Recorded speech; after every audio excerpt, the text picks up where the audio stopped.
Bonjour et bienvenue à Interinfo. Ici Margot Barbeau. Aujourd'hui, nous allons traiter des sujets des différentes conditions météorologiques en fonction des différents types de masses d'air, en Australie, mais également ici au Québec. Lors de la création d'un front chaud, une masse d'air chaude se dirige vers une masse d'air froide.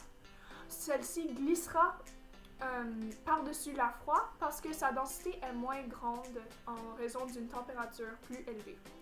L'air chaud, étant plus en hauteur, refroidira par la suite. Sur la carte, ceci est représenté par la ligne de demi-cercle rouge. Nous avons également le phénomène de front froid à vous présenter. Donc, pour les fronts froids, lors de la création d'un front froid, une masse d'air froide va se diriger vers la masse d'air chaude. Celle-ci poussera l'air chaud de façon brusque vers le haut, parce que la densité de l'air froide est plus grande que celle de l'air chaud. Encore une fois, l'air chaud se ramassera plus en hauteur, donc elle refroidira.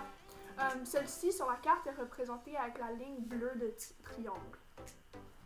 Dans la région de Victoria, on remarque que les nuages les plus aperçus sont des stratus, des cumulus et aussi des altocumulus. Ceci est en raison du beau temps majoritairement ensoleillé et du peu de nuages. Par contre, les habitants de la Nouvelle-Galles du Sud, eux, vont plus s'apercevoir des altostratus, des nimbostratus ou encore des cumulonimbus en raison des importants vents et de la baisse de la température.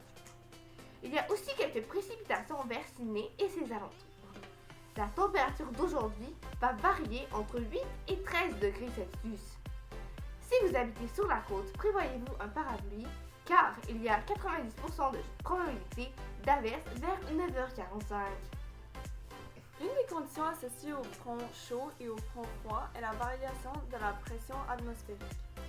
Lors d'un front chaud comme celui-ci, la pression atmosphérique baissera tandis que lors d'un front froid, la pression atmosphérique augmentera. C'est tout.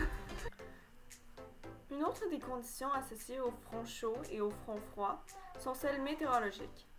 En effet, lors d'un front froid, il y aura de la pluie, de l'orage et de l'éclair pendant un court moment en intense quantité, alors que lors d'un front chaud, il y aura de la pluie douce pendant un long moment. Sur l'image ci-dessus, on peut apercevoir un anticyclone, zone de haute pression, et une dépression, zone de basse pression en Australie. Ce pays est principalement influencé par une masse d'air continentale tropicale, chaude et sèche, surtout dans les régions intérieures. Les côtes, quant à elles, sont plus humides en raison de l'influence des océans. Le mouvement de l'air selon plusieurs choses. Ouais. Près des côtes, l'air chaud de la Terre monte le jour et l'air frais de la mer prend sa place. Le soir, le processus s'inverse et l'air se dirige de la Terre vers la mer. L'Australie est dominée par des zones de haute pression qui apportent du temps sec, mais parfois des dépressions créent des vents plus forts et des orages.